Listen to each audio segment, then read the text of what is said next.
Estructuralmente, la presencia de cloroplastos distingue a los miembros del reino vegetal del resto de los seres eucariotas.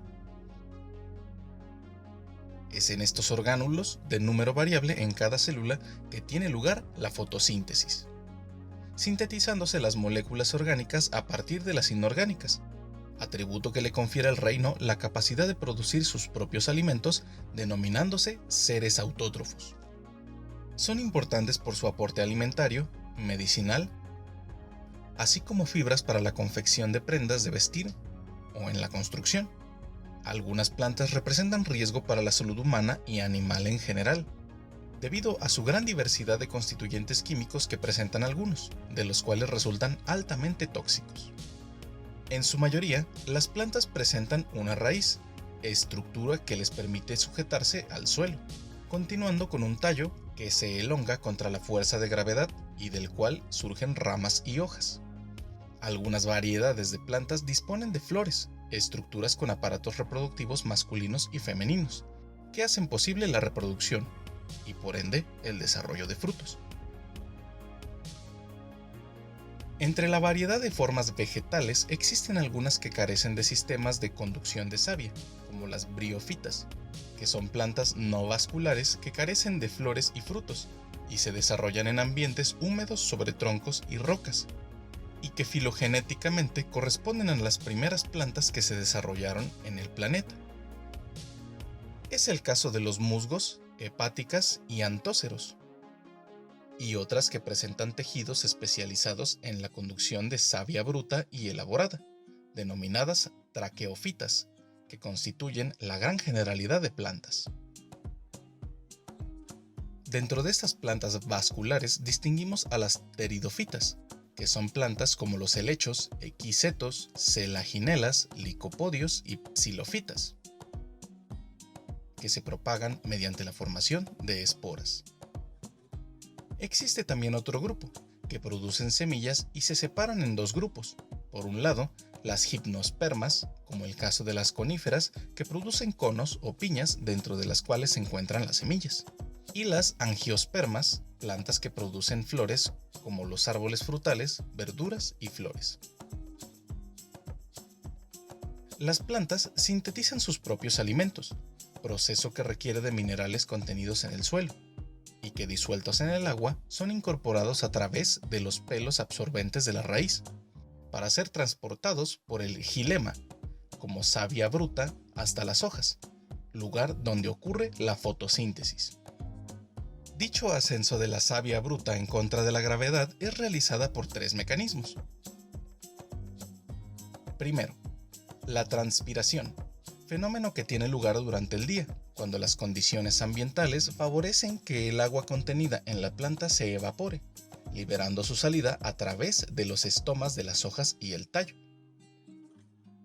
Las células estomáticas, al perder el balance hídrico, ocasiona en su interior el incremento de la concentración de solutos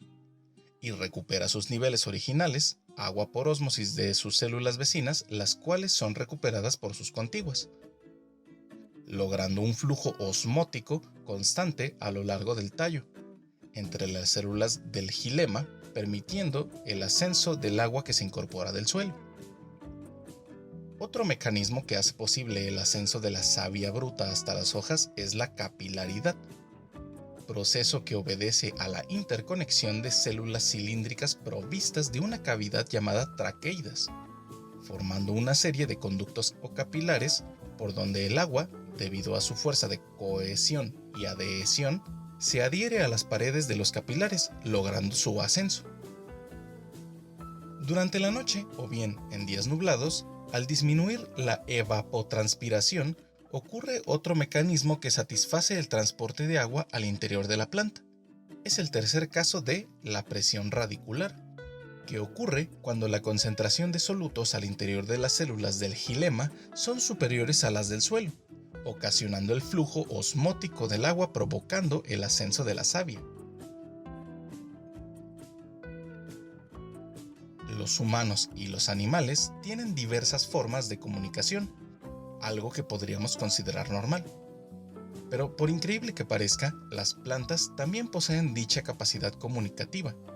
solo que ellas utilizando un vocabulario de tipo químico.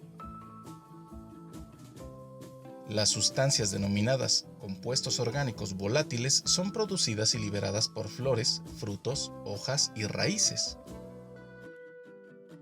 Estos hacen posible la comunicación intra e interespecífica entre plantas, incluso con otros grupos taxonómicos como los insectos. Es el caso de las moléculas, mejor conocidas como aromas, que emitidas por las flores les permite atraer agentes polinizadores. Incluso relaciones más complejas como las que produce el ataque de afidios a las plantas, a liberar sustancias atractivas de depredadores de estos pulgones, como las catarinas o de parásitos capaces de atacarlos.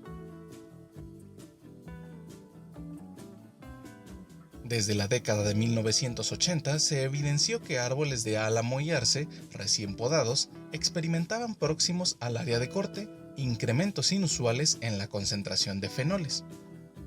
correspondiendo dichos fenoles a metabolitos secundarios de efecto bactericida y fungicida, mismos que no se detectaban en plantas sanas, observándose un patrón similar en la producción de dichos metabolitos en plantas sanas próximas al área de poda, lo que permitió considerar por primera vez que la liberación al aire de ciertas sustancias constituía un mecanismo de comunicación entre dichas plantas. La muerte de gran número de antílopes kudu en la reserva Transvaal de Sudáfrica, provocada por la concentración excesiva de taninos en sus cuerpos, compuesto de alta toxicidad, cuyo consumo afecta hígado y riñones en animales ramoneadores, permitió identificar un mecanismo de comunicación y defensa mutualista entre las acacias, en particular de la especie Acacia drepanolobium, cuyas hojas son consumidas como alimento por los antílopes.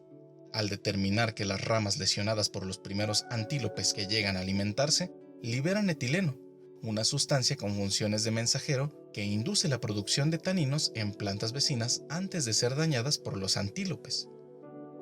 Quizás sea por ello que otros organismos que se alimentan de la misma planta como las jirafas no se alimentan de plantas contiguas. Procesos comunicativos entre plantas que aún diferentes en cuanto a su género y especie son capaces de inducir cambios bioquímicos contra organismos competidores al incidir sobre determinados genes.